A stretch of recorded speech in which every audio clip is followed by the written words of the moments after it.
Então, equipas de alta performance. Bora lá. Porquê é que eu me interessei por isto? Este rapaz que está aqui com bom aspecto, mas com roupa desatualizada, é o João Fernandes, quando andava no Instituto Superior Técnico, ok? Eu tenho formação em Engenharia Informática, portanto sou daqueles rapazes que passava muito do seu tempo em frente ao computador a programar, mas por alguma razão os meus professores e colegas acharam que eu tinha jeito para falar em público e dar-me com pessoas, não é? Então colocavam várias vezes nesta posição de ter que fazer palestras, ter que dar aulas, ter que apresentar coisas, ter que liderar equipas, ter que falar com equipas. Não particularmente porque eu gostasse muito disso, mas empurraram-me para isso e eu fui, ok? E quando nós estamos em engenharia informática, nós temos esta visão, desenvolvemos esta visão do mundo, que nós somos ensinados a criar instruções, às vezes complexas, outras vezes simples, a maior parte das vezes altamente complexas, pomos essas instruções num processador e ela dá-nos resultados. Se os resultados não forem interessantes o suficiente, voltamos atrás e revemos as instruções. Curiosamente, quando eu comecei a lidar com pessoas, eu decidi aplicar o mesmo método. Então, criava instruções, umas vezes mais detalhadas, outras vezes menos detalhadas, dava às pessoas, esperava os resultados, e se os resultados não fossem convenientes, eu corrigia as instruções. O que é que eu percebi rapidamente, como vocês devem estar a rir e a calcular, é que não resulta com humanos. E eu fiquei achei isto altamente estranho naquela idade, porque às vezes as mesmas instruções funcionavam com um humano e com outro não funcionava, e pior, às vezes de manhã a mesma instrução funcionava e à tarde não funcionava. Então isto quer dizer que, felizmente ou infelizmente, os humanos são muito mais complexos.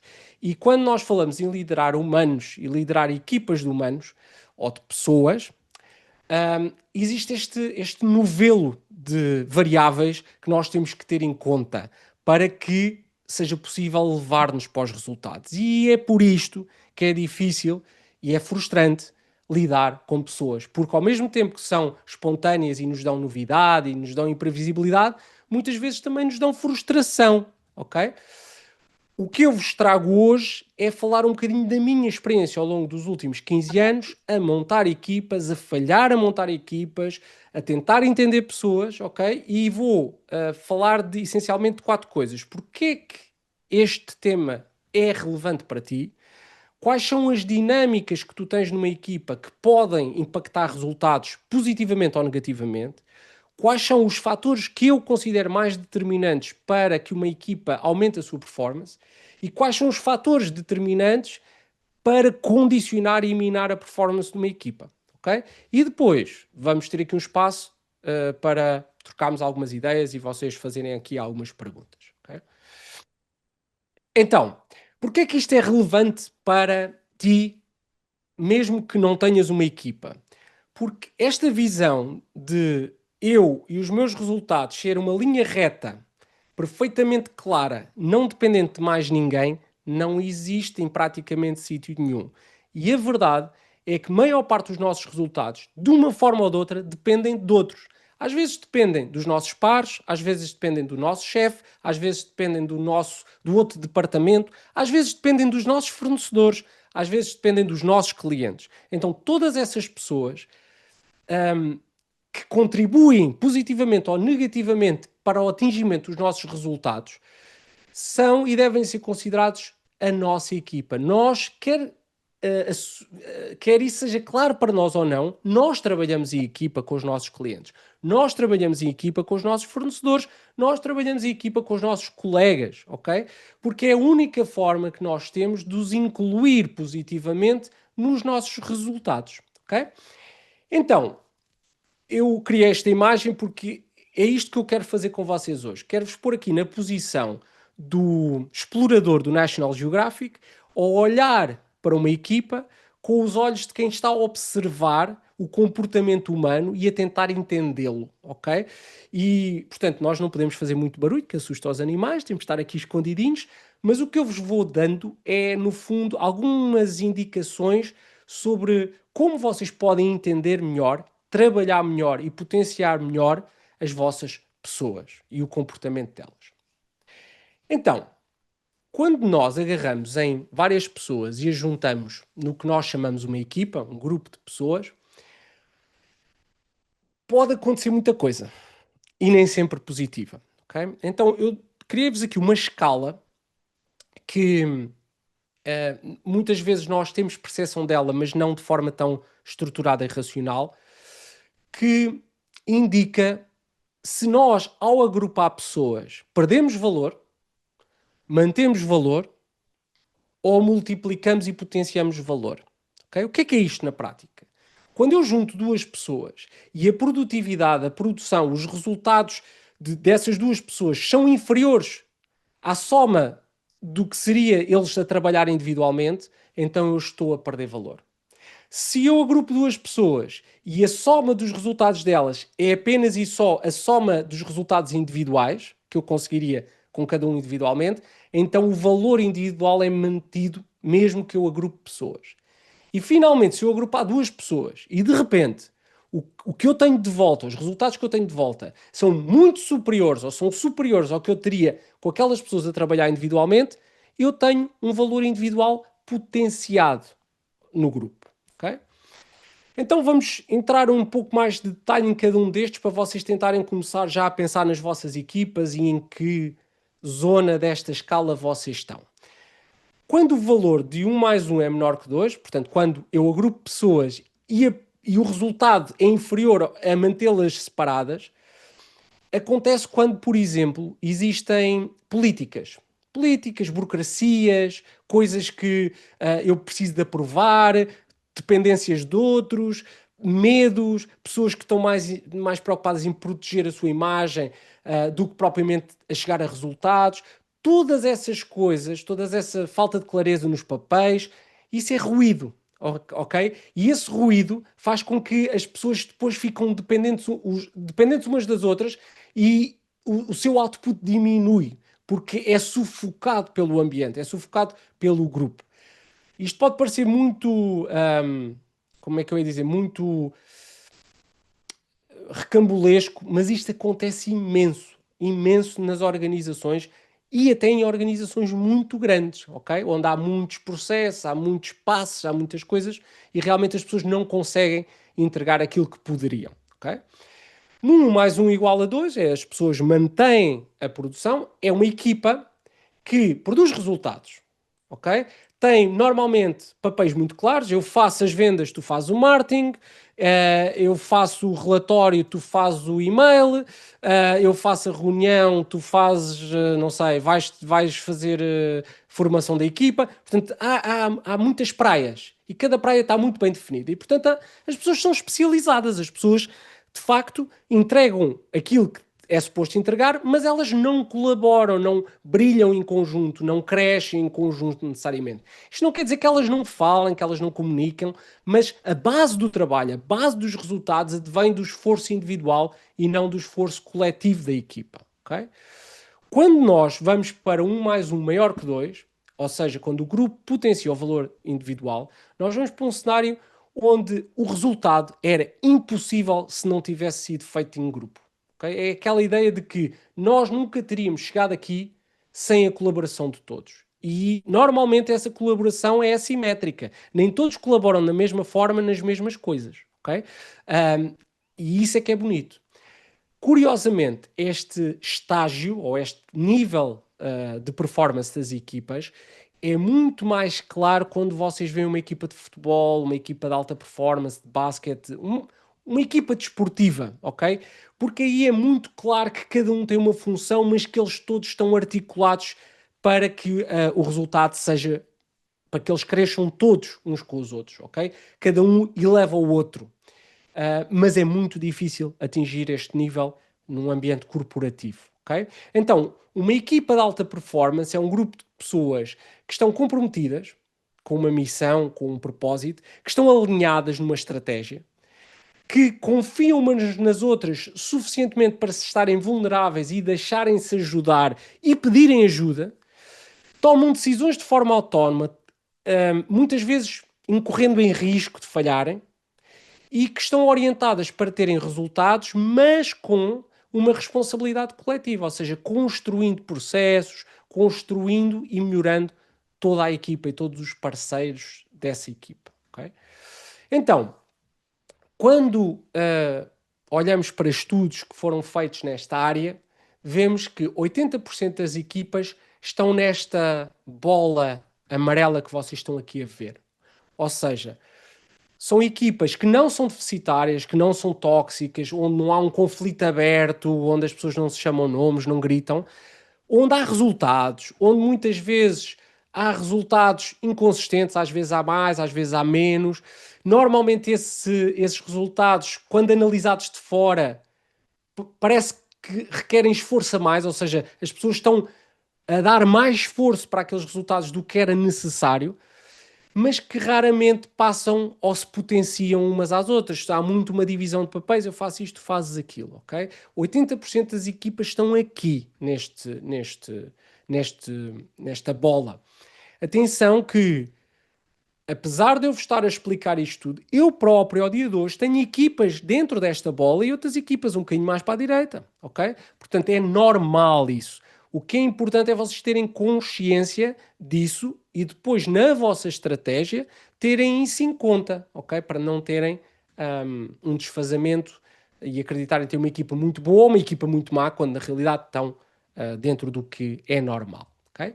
Então, o que é que pode levar uma equipa a ir mais para a esquerda e a ganhar atrito, ou ir mais para a direita e ganhar velocidade? Vamos falar do atrito primeiro. O que é que pode levar uma equipa de pessoas talentosas e esforçadas a ir mais para a esquerda? Burocracias. Falta de autonomia nas decisões. Estar sempre dependente de alguém que não está, que não pode, que não é prioridade. Medo de pedir ajuda. Medo do que isso possa parecer de nós. Ninguém nos pagou para estarmos a pedir ajuda ou mostrar fragilidade. Foco em proteger a nossa imagem. Necessidade de autorizações. Comunicação para reportar e não comunicação para resultados, ok? Tudo isso que existe diariamente nas nossas empresas vai nos dar atrito. Por outro lado, o que é que nos pode dar a velocidade a uma equipa? Olhar para as coisas sempre como uma oportunidade de melhorar, responsabilização, comunicação e feedback entre pares, não esperar que seja o líder a chegar para responsabilizar pessoas, para melhorar os processos, para assinalar ou para definir a estratégia. A equipa deve ser autónoma para o fazer. Definição clara do que é sucesso. E isto é muito importante porque muitas equipas estão a lutar, a pôr muito esforço e nunca sabem qual é a meta. É quase como correr uma corrida e nunca sabermos quantos quilómetros faltam para a meta. Isso, para quem corre aqui, vai perceber que isso é extraordinariamente desgastante. Desafiar constantemente aquilo que ontem era verdade e que hoje pode não ser, porque as coisas mudam e a gente não pode estar agarrado a coisas. E depois, estarem empenhados no crescimento dos outros, e para estarmos empenhados no crescimento dos outros, meus amigos, temos de estar empenhados no nosso próprio crescimento. E há uma meta que eu gosto de colocar, a meta de 1% melhor cada dia. Se nós estivermos e investirmos em 1% melhor em cada dia em nós, isso vai se transpor para os outros e, curiosamente, vão chegar ao final do ano com 3000% melhores, ok? Porque há o efeito composto. Então, sempre que estão do lado direito a fazer estas coisas, estão a ganhar velocidade e a puxar a vossa equipa para a direita. Sempre que estão a fazer alguma das coisas do lado esquerdo, estão a ganhar atrito e a puxar a equipa para o lado esquerdo. Okay? Então, porquê é que é tão difícil chegar a este número mágico de 1 mais 1 maior que 2? Vamos ver aqui um videozinho. Líderes são como mães exigentes. Sabe quando você detecta o potencial em alguém? Caramba, que potencial. O que você quer fazer? Desenvolver o potencial daquela pessoa.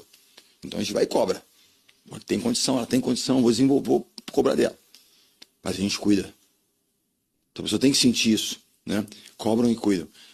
Eu acho que essas são questões assim, da liderança muito importantes. Você tal, mas ele sabe que você se ocupa, você cuida, você tem um cuidado, mas você cobra. E digo, a questão da cobrança é uma coisa... Quem de vocês não teve um líder em alguma área? Eu fiz esporte e um treinador. Poxa, na área militar você teve vários líderes. E teve alguém especial que em algum momento você queria enforcar aquela pessoa. Mas quem depois com o tempo não disse, se não fosse por ele ou por ela, não teria chegado lá. Não existe a melhor forma, mas é a sua forma. Você é Malu, Bruno é o Bruno, Bernardinho é o Bernardinho. Então o que eu digo é o seguinte, nós todos vamos errar na forma, mas eles não podem nunca duvidar da nossa intenção. Então, isto é uma mensagem Líderes são importante, como porque na realidade muitos líderes oscilam em ser colegas, amigos, ou pessoas que realmente são muito exigentes e esquecem-se desta dualidade da liderança, ok? Então, quando falamos em equipas de alta performance, normalmente são geridas, são lideradas por líderes que são muito bons a fazer este balanço, a serem muito exigentes, ao mesmo tempo que estão lá para dar suporte e apoio e que as pessoas nunca duvidam da sua intenção, que é desenvolver pessoas para chegarmos muito mais longe, ok? Então vamos fazer aqui algumas perguntas um, para vos também introduzir aqui o próximo framework. Sentes que a tua equipa aprende mais por repetição de processos, discussão, confronto de ideias, experiência e erro no terreno ou observação de outros que têm uma melhor performance? Bora lá, façam aí o QR Code e participem. Discussão e confronto de ideias está a ganhar, mas ainda faltam muitas pessoas. Observação, ok, boa. Temos aqui um empate no terceiro lugar. No segundo lugar, aliás. Bora lá. Mais malta a votar. Experiência e erro no terreno. Ok. Experiência e erro no terreno. Ok. Então, se isso for verdade, e se vocês concordam tanto com isso, porque é que tantas e tantas vezes não há uma estratégia do líder para fazer as pessoas errarem? E existe uma estratégia para que as pessoas não errem. Não é estranho? Se as pessoas aprendem mais a errar, porque é que a maior parte dos líderes, quando estão, por exemplo, a introduzir alguém novo na equipa, não têm um foco e um plano consistente para fazer a pessoa errar? Ok?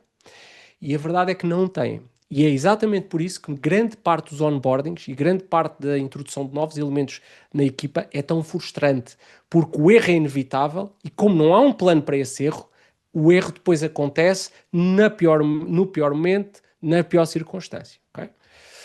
O que podias fazer melhor enquanto líder que não estás a fazer neste momento para potenciar a tua equipa?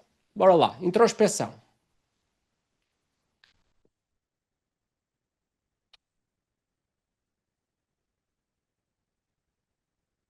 Ui, ui, ui. Ah, estava a ver que ninguém participava. Motivá-los, ok. Motivá-los. Confronto de ideias. Ok, vamos falar disso. E vamos também falar da motivação. Empatia é, é importante, maior exigência, estar mais presente, ok? A presença, depende do tipo de presença que estás a falar e de acompanhamento, não é? Mais reuniões de equipa para alinhar, ok? Dar o exemplo. Olha, boa, parabéns. É difícil, há dias bons, há dias maus. Mais frontalidade, mais reuniões de follow-up. Confio sem que entregue, mas estou poucas vezes reunida com eles. Ok. Valorização pessoal. Boa. Então, olhem, boa. Levem estas ideias todas, porque acho que é, por mais que nós saibamos, não é? Muitas vezes precisamos de relembrar. O que torna para ti mais difícil e desafiante trabalhar com pessoas? O que é mais frustrante para ti quando pensas, epá, lá vou eu ter que falar com aquelas 5 pessoas ao mesmo tempo? Egos. Suponho que puseste no plural porque também estavas a incluir o teu. Sentir que não há desmotivação, que não há desmotivação, falta de alinhamento. Ok. Portanto, que há desmotivação. Exato. Diferentes expectativas, energia social ao longo do dia, boa, eu também sofro um pouco disso, porque estar com pessoas drena-me um pouco a energia, falta de autoconhecimento de cada um, ou seja, partirem de pontos de partida diferentes, as pessoas dizerem que sim, mas depois as atitudes não estão alinhadas, ok? Gestão de emoções, espero que tenhas estado na última masterclass que fizemos, ok? Ora lá, impaciência, boa, também sou desse clube, passar a mensagem de forma correta para ser percebido do outro lado, ok? Temos ainda mais um, vá, bora, bora. Bora lá. Mais alguém, mais alguém. 3, 2, 1. Demasiada energia, ok, boa. Então, quando normalmente nós vemos uma equipa que nós consideramos que está a falhar, seja por ausência de resultados, seja muitas vezes não por ausência, mas por resultados que poderiam ser melhores, seja porque muitas vezes nós, enquanto líderes, vemos nas pessoas um potencial que elas não estão a realizar e isso irrita-nos, porque nós sabemos como realizar aquele potencial, mas elas não sabem, elas não estão lá, ok? Ainda não estão lá. Então, quando existe isso, quando os resultados são intermitentes, quando às vezes as coisas falham, quando às vezes são até feitas de uma forma que nós não gostamos, com atalhos, normalmente, a maior parte das pessoas dizem ou que a pessoa é incompetente, não tem competência suficiente para aquela tarefa, ou que ela não se está a esforçar o suficiente, ok? Se eu tivesse que pôr aqui 90% dos casos é esta a primeira reação, mesmo que não seja uma reação muito racional, ok? Uma reação emocional. Pá, lá está aquela pessoa, pá, ela nunca consegue fazer isto bem, não se esforça, não tem competência, ok? Não percebe, já lhe expliquei isto 20 vezes e ela ainda hoje não percebe, ok? Então o que eu vos quero dizer é que existem 4 ingredientes que influenciam a performance da pessoa e, consequentemente, da equipa. A Azul tem fatores internos à pessoa. Do lado de fora, tem fatores externos, ok? Então, vamos primeiro aos internos. Os internos eram aqueles que eu vos estava a dizer. Competências é o quê? A experiência que a pessoa tem, a formação, o treino, ok? A sabedoria, todo o treino externo, todo o passado dessa pessoa, quantas vezes lidou com aquelas situações, ok? Isso são as competências da pessoa. O comprometimento tem a ver com dedicação, com entrega, com mindset, com disponibilidade, muitas vezes para fazer coisas que não estão planeadas, para mudar de ideias, para fazer coisas fora do seu âmbito de funções, ok? Isso é comprometimento. As competências e o comprometimento são fatores internos à pessoa, ok? Curiosamente, são pouco treináveis, ok? E isto pode ser um pouco contraintuitivo, mas acompanhem-me neste raciocínio. Estes dois fatores são, se querem os influenciar enquanto líderes, a forma mais eficaz é no recrutamento, ok? É garantir que não recrutam à pressa e que recrutam pessoas que já têm um nível elevado das competências que vocês precisam e do comprometimento que vocês precisam. Porquê? Porque a partir do momento em que ela entra na vossa organização, o grau de melhoria, tanto das competências como do comprometimento, é reduzido ou é limitado e, sobretudo, maior parte das vezes é mais lento do que o que vocês precisam na vossa organização, ok? E é por isso que grande parte dos líderes foge a 7 pés do recrutamento, ok? E quando o faz, faz à pressa, para depois alimentar este ciclo de se queixar que a pessoa não traz as competências suficientes e não traz o comprometimento suficiente, ok? Portanto, mensagem aqui, se vocês querem realmente trazer pessoas com as competências necessárias e o comprometimento necessário, muito provavelmente têm que as trazer já preparadas, já aquecidas nesses dois ingredientes. E isso é através de recrutamento. No entanto, há dois ingredientes que estão aqui a ver, a cultura e o sistema, que vos vou falar a seguir, que são ingredientes negligenciados por grande parte dos líderes, ok? Porque eles estão todos focados na pessoa, em vez de estarem focados na parte exterior à pessoa, e que são muito mais influenciáveis no dia a dia e que têm igual ou maior impacto do que as competências e do que o comprometimento, ok? E o que eu vos quero trazer a seguir é uma visão estruturada sobre a cultura e sobre o sistema para que vocês possam começar a trabalhar esses temas dentro da vossa equipa, ok? Então, o que é para vocês cultura no contexto de uma empresa?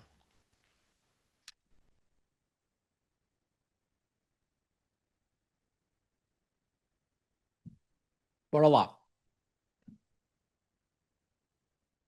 Não falta agora aí, é malta a falar de culturas e de coisas. É o modo de estar e ser, ok?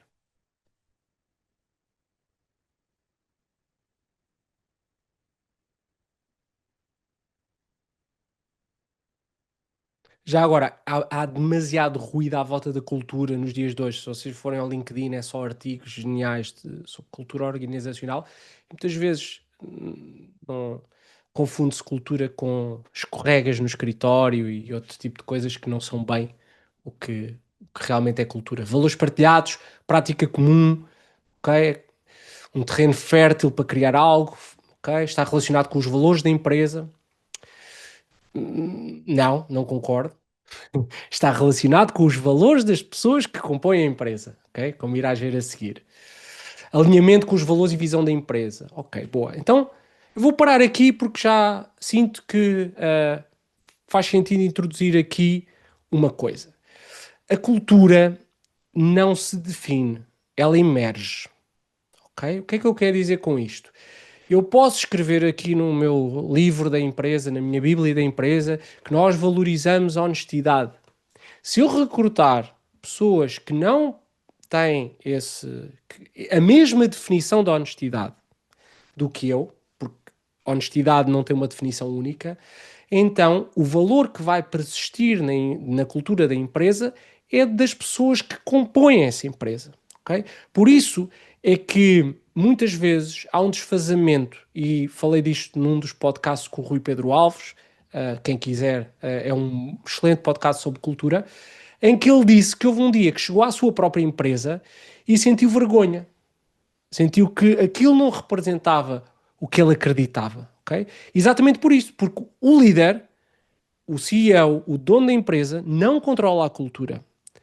A única decisão que um CEO ou líder pode ter sobre a cultura da organização é as pessoas que contrata e as pessoas que despede. Tudo o resto é as pessoas que lá estão. Então, a cultura é o conjunto de valores, de crenças, de comportamentos, de normas que emerge de como as pessoas trabalham e colaboram numa empresa. Okay? Não é o que está escrito nos valores da página da empresa, é o que é praticado no dia a dia. É como as pessoas comunicam, como é que elas resolvem problemas e que comportamentos são aceitos, ok? E que comportamentos são premiados. Então, porquê que isto é relevante? Porque quando nós olhamos para uma equipa, existem 4 tipos de jogadores, se a gente puder chamar assim, usando a metáfora futebolística. Então acompanhem-me aqui. O eixo horizontal, a linha branca, é o fit cultural. É quando do lado esquerdo são pessoas que não se adequam à cultura que vocês gostariam de ter. Quem está à direita adequa-se à cultura que vocês gostariam de ter. E o eixo vertical, na parte de baixo, pessoas com baixa performance, parte de cima, pessoas com elevada performance, ok?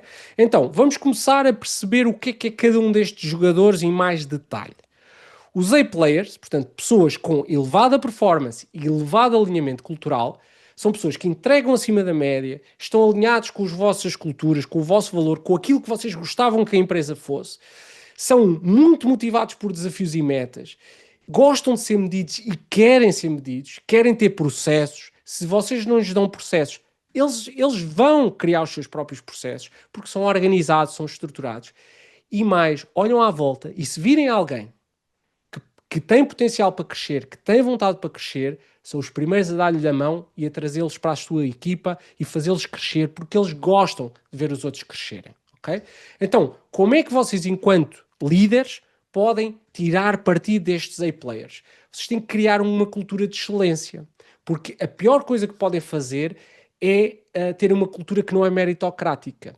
E a maior parte dos líderes tem um grande problema, é que quando têm A-players na equipa, não lhes dão atenção.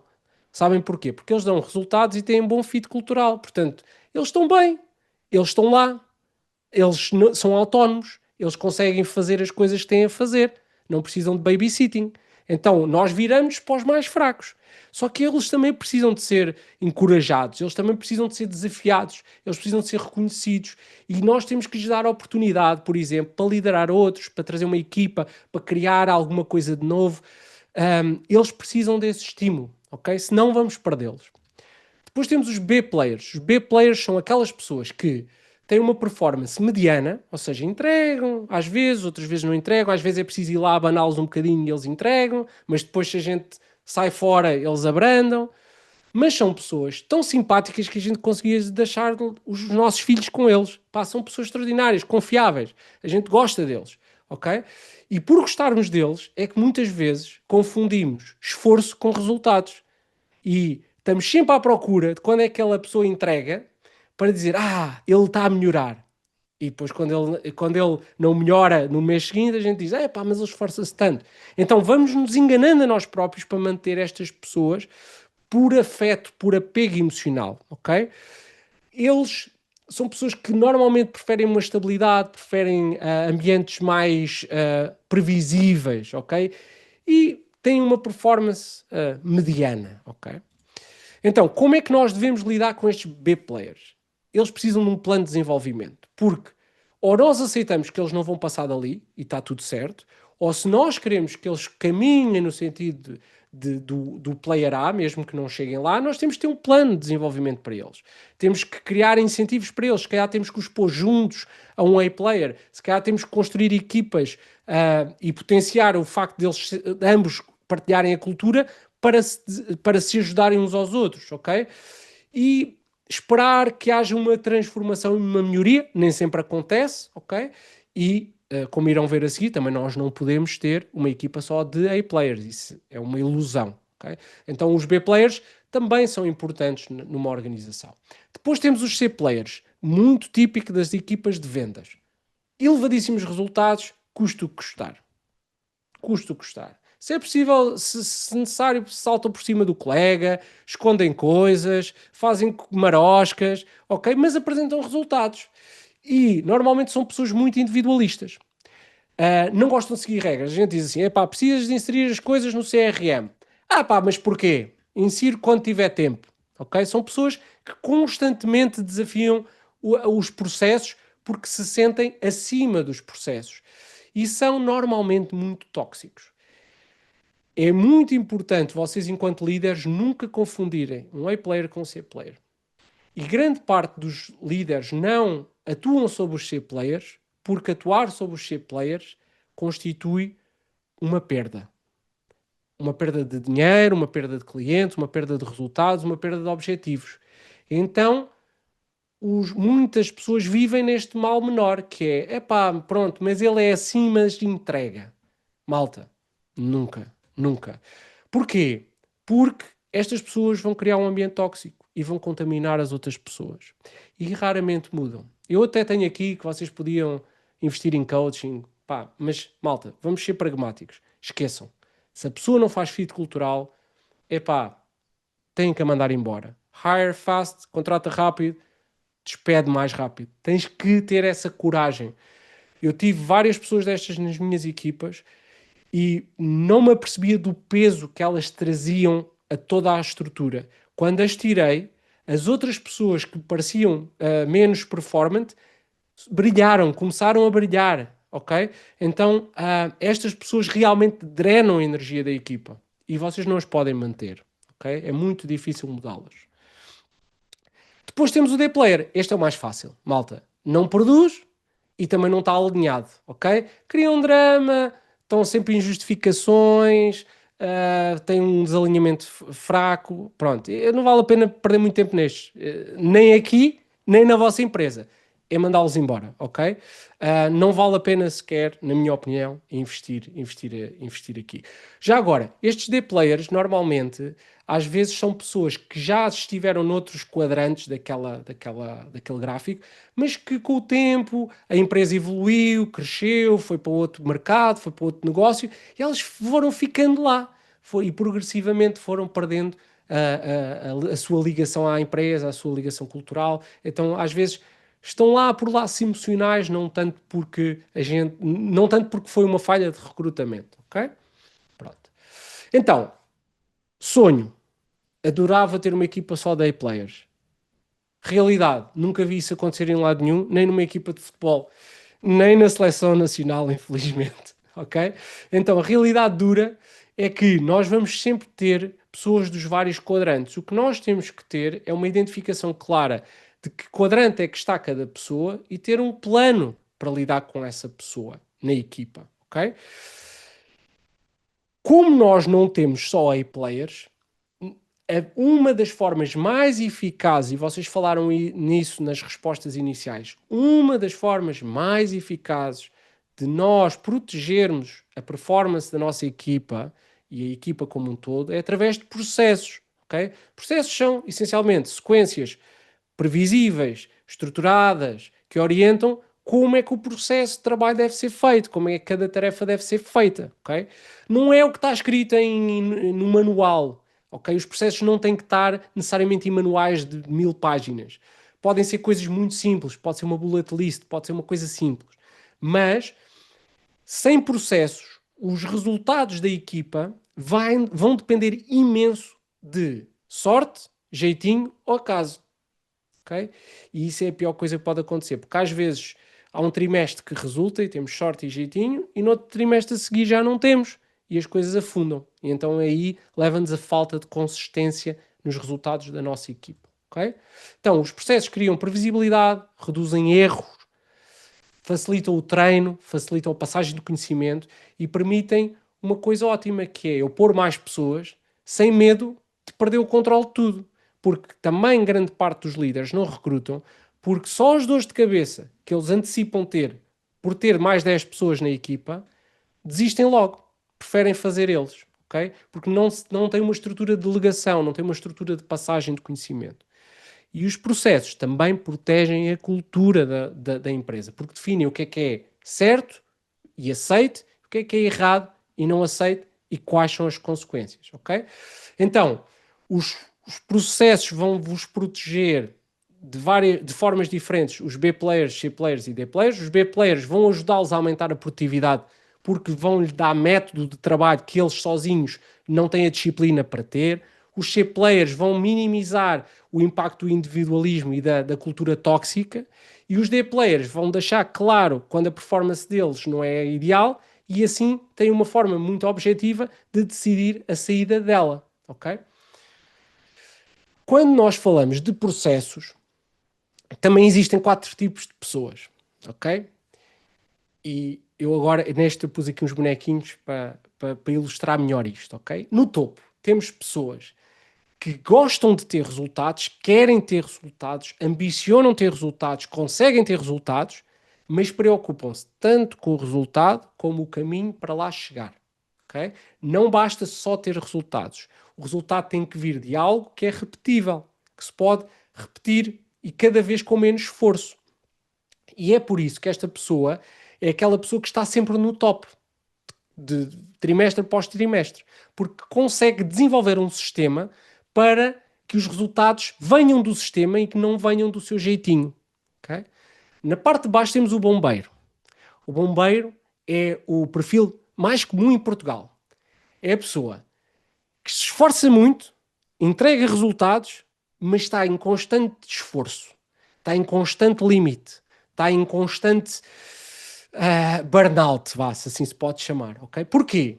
Porque ele orienta-se muito para os resultados, quer muito lá chegar, há sempre mais uma hora do dia, há sempre mais um fim de tarde que ele pode conseguir mudar e mandar mais e-mails, mas não constrói um sistema.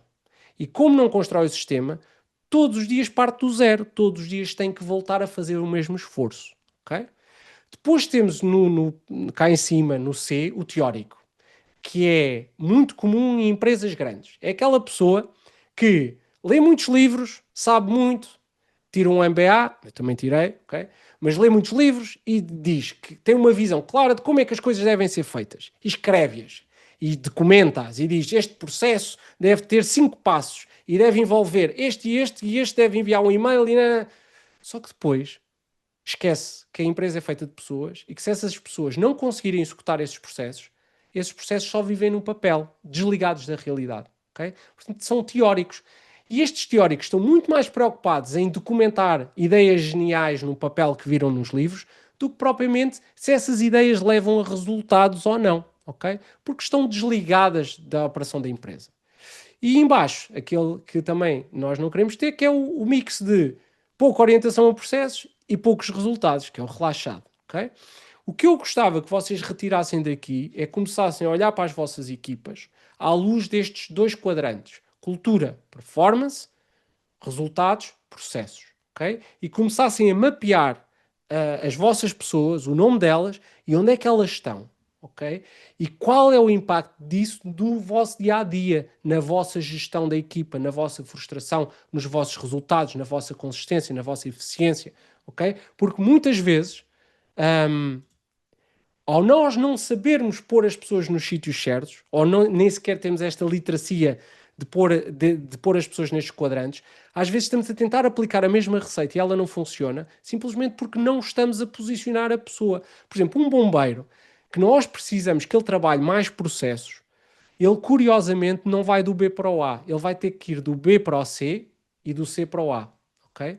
Porquê? Porque ele é tão afastado dos processos, está tão habituado a fazer atalhos, que ele não vai conseguir no dia a dia introduzir processos, ele vai sempre cair na tentação de resolver e de entregar em cima do joelho, ok? Então temos que o levar para um extremo de só pensar em processos para depois deixar que ele naturalmente junte a parte dos resultados e venha para o A, ok? Então há um conjunto de estratégias aqui para trabalhar estes quadrantes, pois se tiverem interesse ou se tiverem desafios vossos específicos, mandem-me por e-mail, ok? E eu ajudo-vos nisso, eu ajudo-vos a aplicar isto no vosso dia a dia, ok? Então, vimos que competências e comprometimento são ingredientes-chave para a performance, mas que são internos à pessoa e que a melhor forma de os influenciar é através do recrutamento, é recrutando e tendo um processo de recrutamento que avalie isto e trazemos pessoas que já venham aceleradas nestes ingredientes. E tu, enquanto líder, onde podes influenciar verdadeiramente, diariamente, é na cultura e no sistema, nos processos, ok? Através destes dois quadrantes que te dei, que te podem dar uma visão clara de mapeamento da tua equipa e também de decisões. Se a pessoa está no B, o que é que vamos fazer? Se a pessoa está no A, o que é que vamos fazer? Se a pessoa está no C, o que é que vamos fazer? Okay? Então, agora que falámos sobre coisas que podem levar a performance da tua equipa, eu quero falar de tudo aquilo que vai funcionar contra vocês. Porque, por mais que o líder empurre, a realidade empurra de volta. Ok? E a realidade é muito forte. Porquê? Porque as pessoas, por mais alinhadas que estejam, são um elemento vivo e têm interesses sempre de alguma forma conflituantes. As pessoas, cada uma delas, traz uma bagagem de conhecimento, mas também uma bagagem emocional, ok? E essa bagagem emocional, esses traumas, essas coisas menos resolvidas, essa muitas vezes falta de desenvolvimento pessoal, falta de consciência, tudo isso vai fazer com que muitas vezes a mesma receita aplicada a pessoas diferentes vá dar resultados diferentes. Okay? Então quero-vos falar aqui sobre uma forma de olhar para 5 coisas que vão minar e minam ao dia de hoje os resultados da vossa equipa. Quando eu falo em minar, não falo em destruir, falo em criar atrito. Apenas isso, ok? Então, bora lá responder umas perguntazinhas antes de vos introduzir a framework. Bora lá. Quando define metas ambiciosas ou fora da zona de conforto, como é que a vossa equipa reage? Bora lá.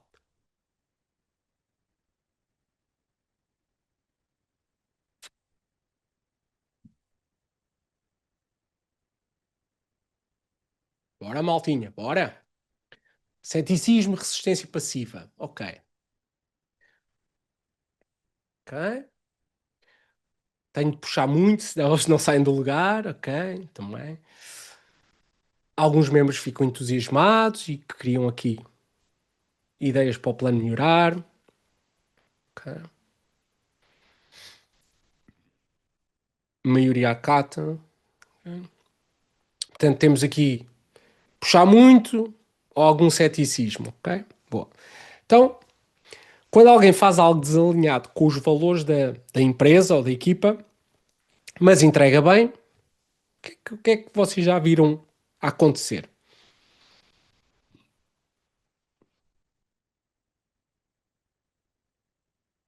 Ele é assim, há aquela coisa para os presidentes da junta que é rouba, mas faz aqui. Ele é assim, mas faz, né? Tolera-se, evita-se o tema, ok? Pronto, boa. Quando surge uma ideia nova, o que é que acontece com mais frequência?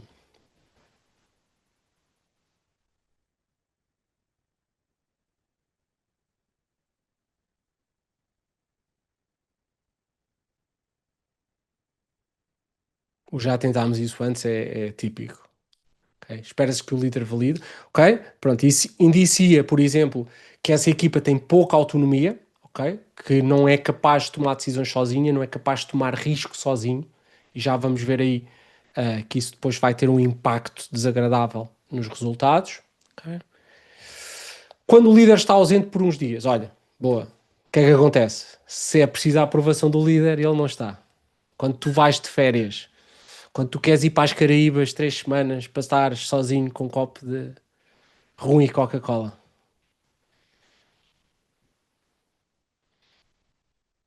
Ok, a Brandon fica parado, continua a andar dentro do normal, ok. Boa. Bem, se calhar porque eu pus uns dias, se calhar pusesse 2 semanas já mudava aqui a vossa resposta. Reuniões críticas, bora lá, o que é que acontece nas reuniões críticas? Reuniões é sempre aquele espaço chato, onde se junta muita gente por metro quadrado.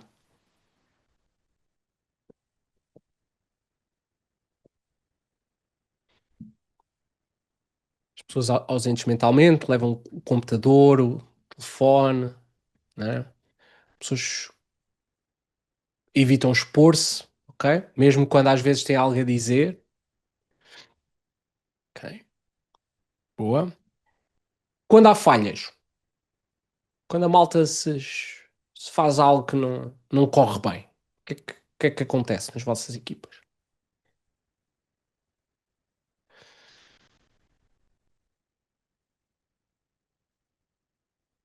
Ok? Chamado o cover my ass, né? O empurrar com a barriga, né? Não é problema meu, foi o contexto. Ok? E se vocês desaparecessem 3 meses? Há bocado disse dias, e agora 3 meses, o que é que acontecia? Já vejo aí alguns transpirarem. Sabem que isto pode acontecer, a gente não é de ferro. Ok? Manteria-se o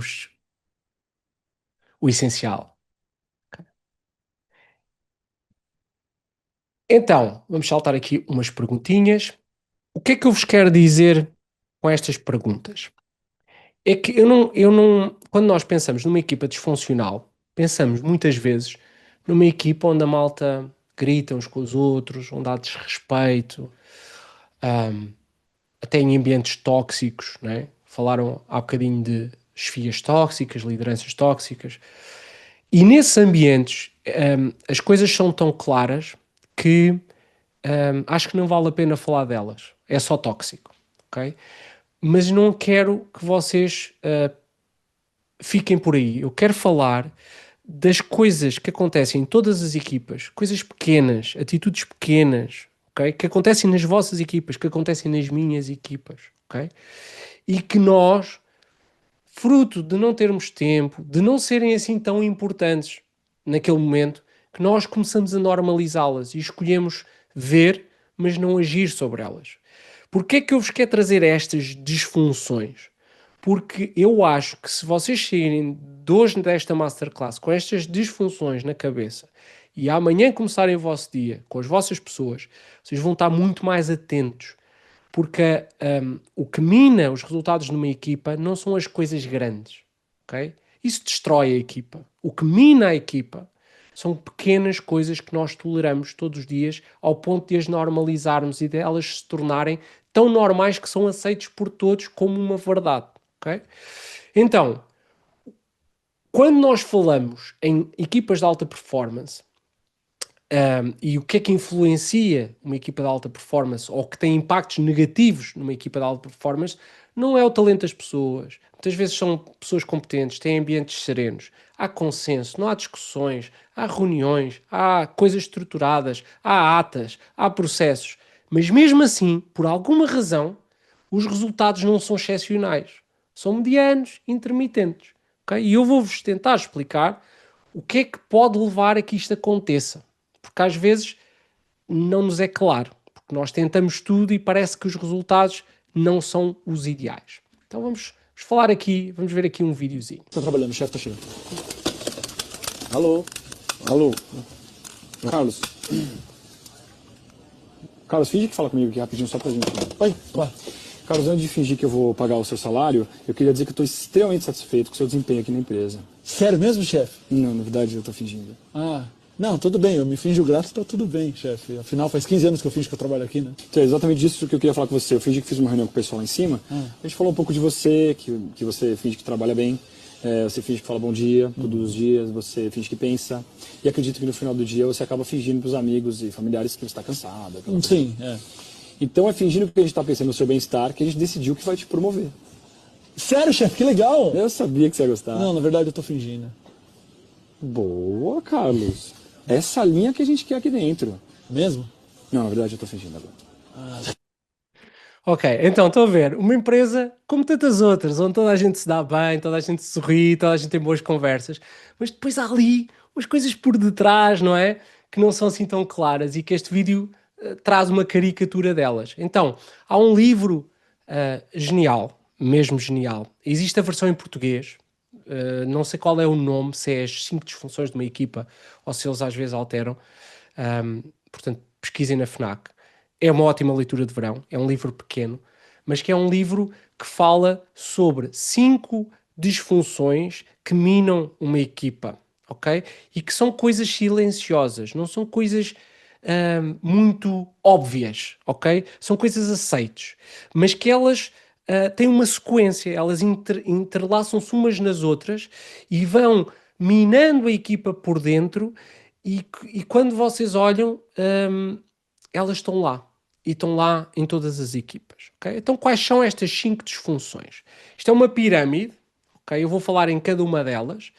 O que é importante vocês perceberem nesta framework é que, à medida que sobem nesta pirâmide, estão mais perto do que eu chamo alta performance. Okay? Portanto, estão mais maduros. E não é possível trabalhar numa equipa o estágio de cima sem trabalhar e ter sólidos estágios de baixo, ok? Então vamos uma a uma tentar perceber um pouco esta evolução e vamos começar por baixo e vamos subindo nesta pirâmide, ok?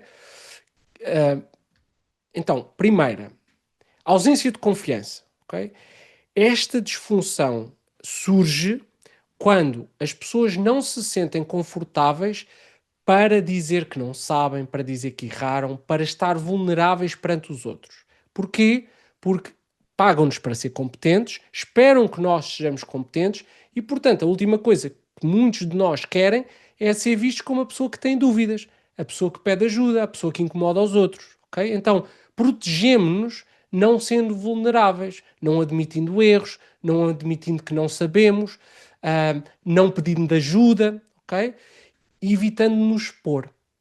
Então, quando nós temos ausência de confiança, são coisas que acontecem. Ninguém diz não percebi numa reunião, mesmo quando é confuso. Quando um erro grave acontece, ninguém fala, apesar de toda a gente ter visto, ok? O foco é não me meter, porque se eu me meto, depois o outro vai-me apontar a mim outro erro e eu não quero isso.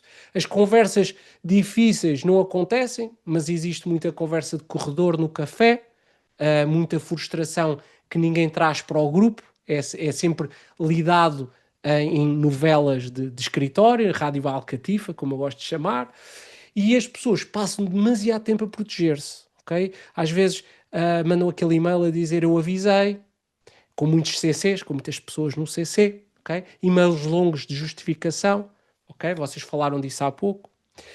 Então, se na vossa equipa isto acontece, e não precisa acontecer com toda a gente, basta acontecer com 2 ou 3, ok? Para vocês já estarem neste nível. Se toda a gente não tem um ambiente onde se sente perfeitamente confortável em pedir ajuda e em dizer que errou, então vocês têm que trabalhar este nível da vossa equipa. E como é que vocês podem trabalhar? Com exercícios de vulnerabilidade intencional, ou seja, trazer ao de cima momentos de fracasso e permitir que eles sejam discutidos de forma aberta, desligados do dia-a-dia. E outra ferramenta que eu vos deixo, sobretudo para quando trazem pessoas novas, é promover uma falha. Ou seja, vou-vos dar um exemplo. Eu tenho comerciais a trabalhar comigo que eles não gostam de pegar no telefone porque têm medo da rejeição. Coitadinhos, estão na profissão errada. O que é que eu lhes faço? Digo-lhes assim, vamos estabelecer objetivos semanais de clientes que vos digam que não. Ok? E eles, como assim? Sim, eu agora, nesta semana, não quero ouvir sims. Se tiveres 10 sims, não conta para nada. Só contam os nãos. Eu quero o maior número de nãos possível.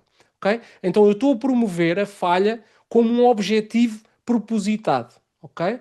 Eu quero que eles falhem e eu quero promover essa falha de forma controlada.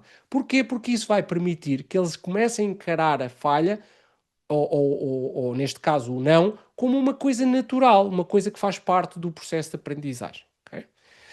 Então, vamos subir agora. Portanto, primeiro nível, falta de confiança entre os membros da equipa, que resulta em desconexão emocional, falta de vulnerabilidade e superficialidade da equipa. Okay? Agora vamos subir, vamos para o medo do conflito. Okay? It's like when I was a young kid, there was a widowed man that lived up the street, and he was in his 80s. He's a little scary looking, and I got to know him a little bit. I think he might have paid me to mow his lawn or something. And one day he said, "Come on into my garage, I want to show you something." And he pulled out this dusty old rock tumbler. It was a motor and a coffee can and a little, band between them. And he said, "Come on with me." We went out to the back and we got some rocks, some regular old ugly rocks. And we put them in the can with a little bit of liquid and a little bit of grit powder. And we closed the can up and he turned this motor on. He said, "Come back tomorrow." And his can was making a racket as the stones were. And I came back the next day and we opened the can and we took out these amazingly beautiful polished rocks. The same common stones that had gone in through rubbing against each other like this, creating a little bit of friction, creating a little bit of noise, had come out these beautiful polished rocks. And that's always been in my mind my metaphor for a team working really hard on something they're passionate about is that it's through the team, through that group of incredibly talented people bumping up against each other, having arguments, having fights sometimes, making some noise, and working together, they polish each other. And they polish the ideas, and what comes out are these really beautiful stones.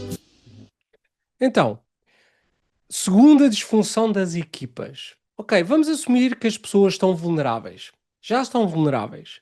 Mas depois vão ter medo do conflito. Ok?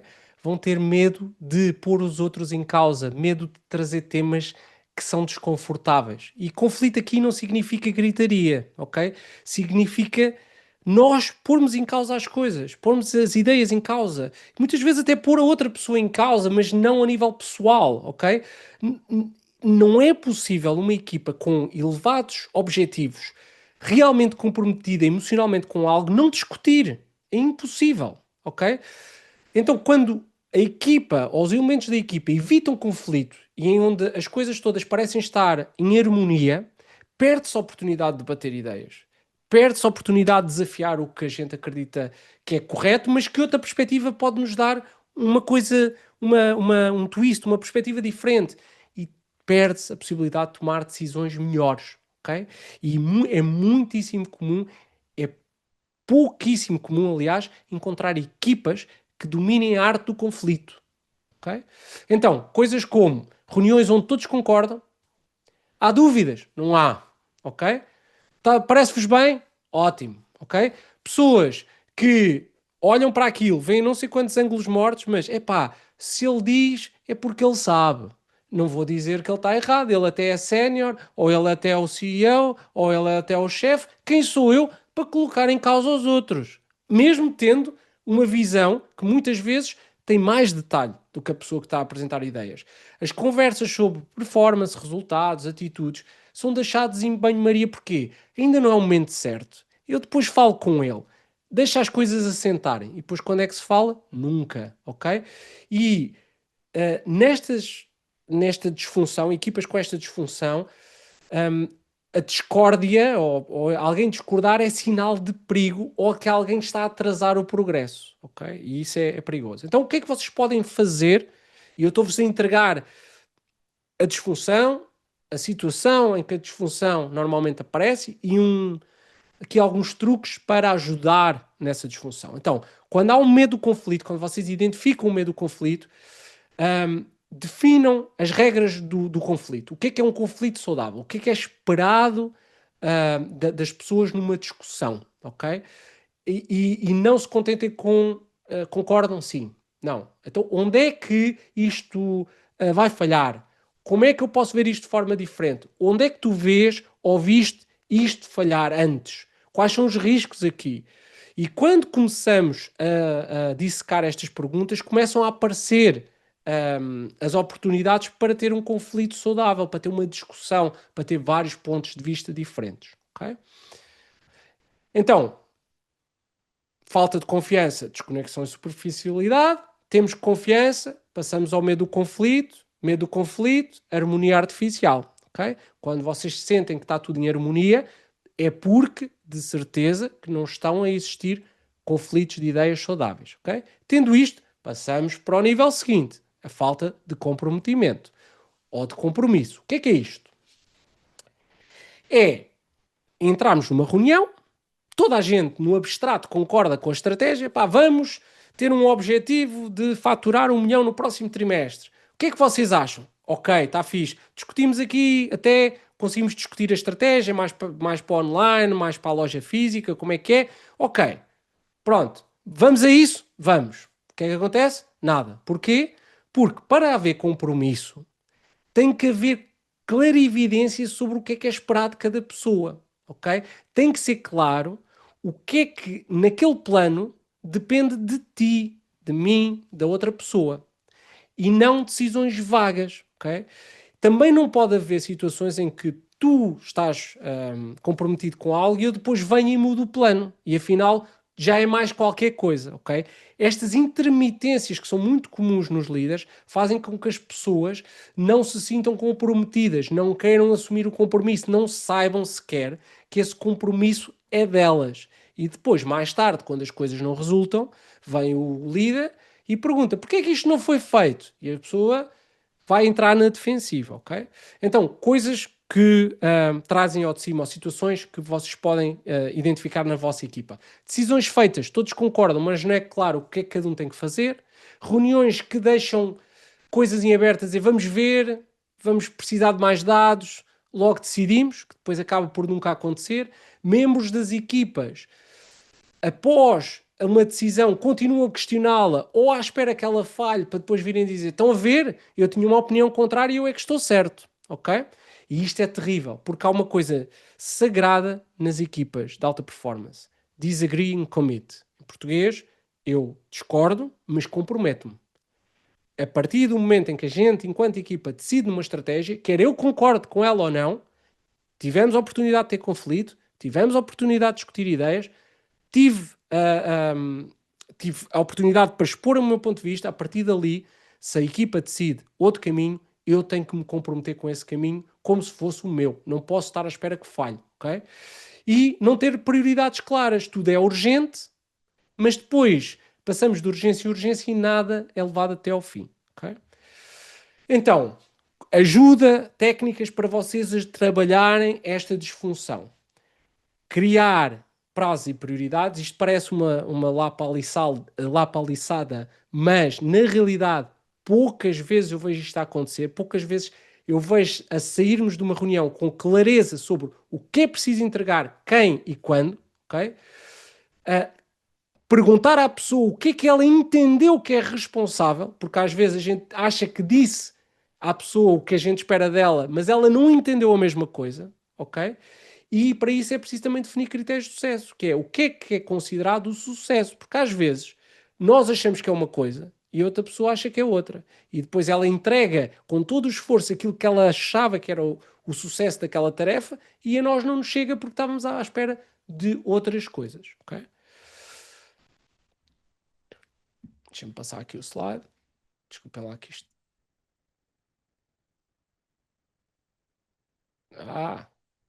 Será que o meu computador... pronto. Vamos evitar responsabilização. Ok, exatamente. Bora lá. Desculpem lá. Exatamente, estávamos aqui. Exatamente. Então, vamos aqui ver um vídeo, ver se isto abre o vídeo ou não. Se cá não. É pena que o vídeo era giro. Pronto, então vou-vos dizer, o vídeo é um filme do Steven Seagal, onde, não sei se vocês conhecem os vídeos do Steven Seagal, mas os filmes são todos iguais, não é? Ele a bater em todas as pessoas e ganhar sempre as batalhas. E é giro porque há uma cena específica onde ele entra e o mal da história, o mal desse filme, pergunta lá a um capanga se matou o Steven Seagal. E ele diz, o Steven Seagal caiu do comboio. E ele diz, não, eu perguntei-te, o Steven Seagal morreu? E ele diz, não, ele caiu do comboio, é impossível ter sobrevivido. E ele pergunta, mas tu viste o corpo? Pronto, o que é que acham que acontece no fim? O Steven Seagal aparece e mata toda a gente, ok? Porquê? As assumptions are the mother of all fuck-ups. Ou seja, quando nós começamos a assumir coisas, vamos nos lixar certamente. Isto é a tradução mais, mais polida, ok? Isso leva-nos à quarta disfunção, a falta de responsabilização, ok? O que é que isto quer dizer? Quer dizer que as pessoas acham que não é o papel delas elevarem os estándares da equipa, que não é o papel delas responsabilizar os outros pelos seus objetivos, que se há alguém que deve estar preocupado com isso é o chefe, é o líder. Eu vou fazer o que tenho para fazer, se o outro falha ou não, isso não cai dentro da minha praia, ok? E mais vale fazer muitas vezes eu do que estar a ter aquela conversa difícil com o colega. Coisas muito importantes a tirar daqui. Uma equipa de alta performance, a responsabilização entre pares é muito mais importante que a responsabilização que o líder tem sobre a equipa, ok?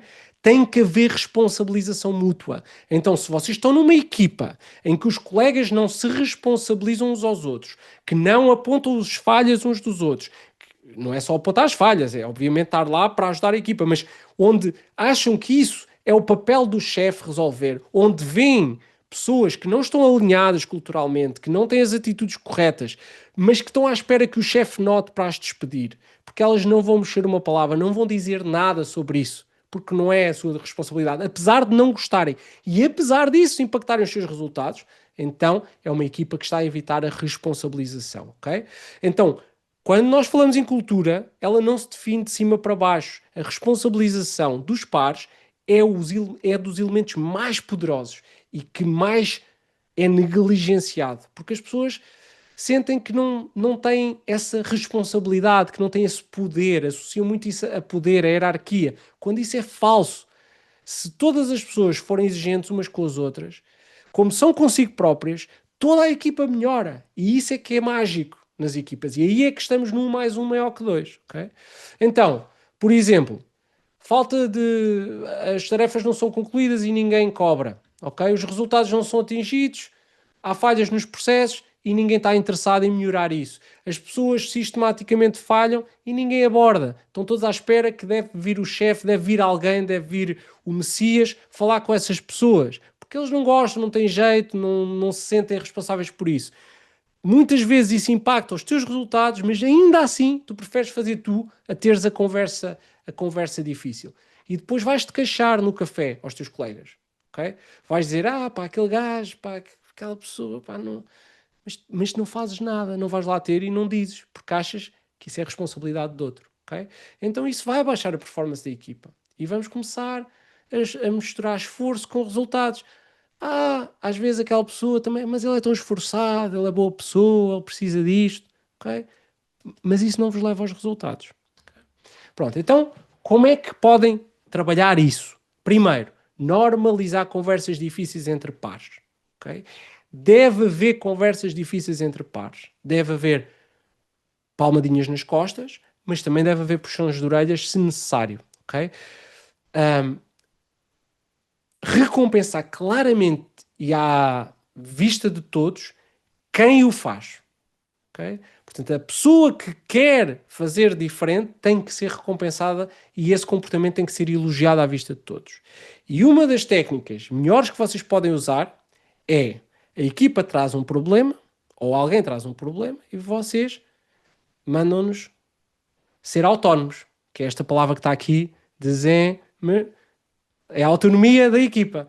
Resolvam vocês, ok? Resolvam vocês. Vocês são adultos, são pessoas capazes de falar uns com os outros, têm que ter essa conversa difícil. Se não tiverem essa conversa difícil, vocês nunca vão melhorar, nunca vão estar sempre à espera do paizinho ou da mãezinha que venha resolver tudo. E isso não é bom para a equipa. Não desenvolve autonomia, não desenvolve responsabilização, ownership e, acima de tudo, não faz as pessoas crescerem umas com as outras, que isso é o ideal, não é? Sem que vocês estejam constantemente envolvidos a tentar pôr paninhos quentes. Por fim, temos a falta de atenção aos resultados coletivos, e isso depois dá, no fundo, um individualismo, um egoísmo na equipa. O que é isto? É pessoas, departamentos, equipas que acham que os seus resultados, se forem bons, são suficientes, mesmo quando a equipa ao lado, a empresa ao lado, o departamento ao lado, não está a produzir, ok? E como tal, os meus resultados, ou os resultados do meu departamento, não se sobrepõem aos resultados da empresa, ok? Então há um foco muito grande nos objetivos individuais, e aqui individuais considerem individuais da pessoa, mas também podem ser individuais daquele núcleo, ok?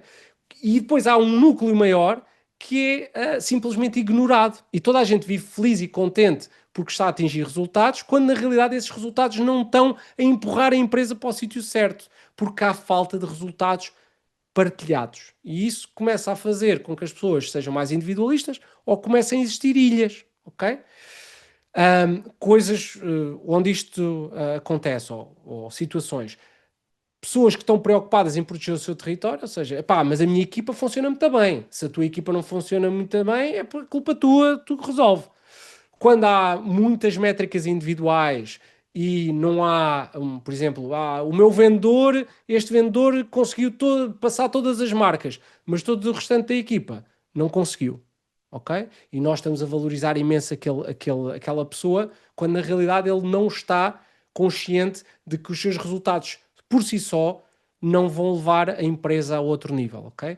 Às vezes isso também faz com que várias equipas tenham microculturas diferentes, muitos duelos entre pessoas, e aqui muitas vezes acaba-se por premiar mais aquele tipo C do que o tipo A, ok? Porque nós confundimos, ambos apresentam resultados, mas nós esquecemos que o tipo A, o player A, o A-player, vai trabalhar a equipa, vai querer que os resultados dele sejam um espelho dos resultados da equipa, enquanto o player do tipo C, o C-player, não está interessado nisso. Okay? Está simplesmente interessado em cumprir a sua cota, em cumprir os seus objetivos, e tudo o resto à volta pouco interessa.